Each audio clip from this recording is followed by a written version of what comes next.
Black Best Beats.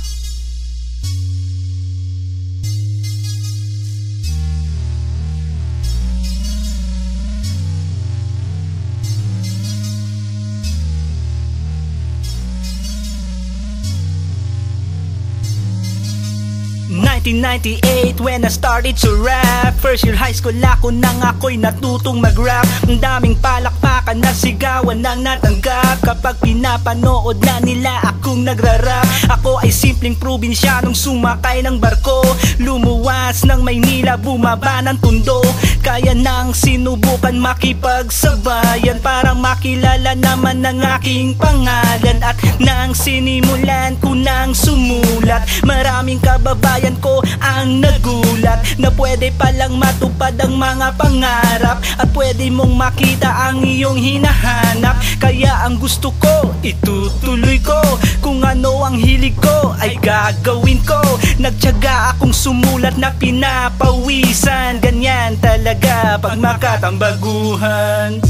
Ang aking pagsisimula sa pagsulat ng malulupit na kataga, ito ang aking pagsisimula para iparinig ang mga sinulat kong tula. Ito ang aking pagsisimula sa pagsulat ng malulupit na kataga. Ito ang aking pagsisimula para iparinig ang mga sinulat kong tula.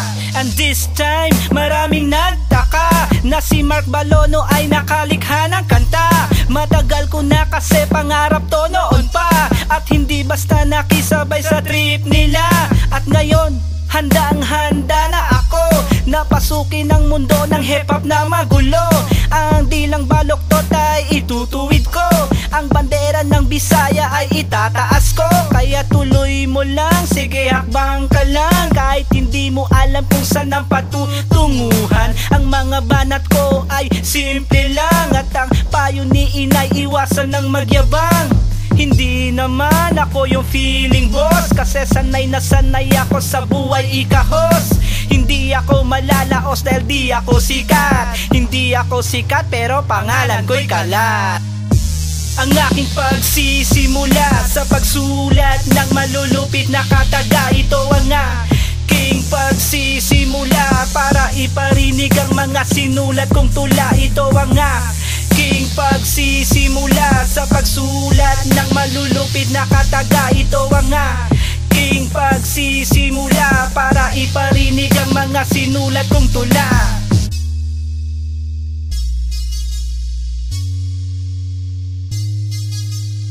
Mark Balono, Pagsisimula,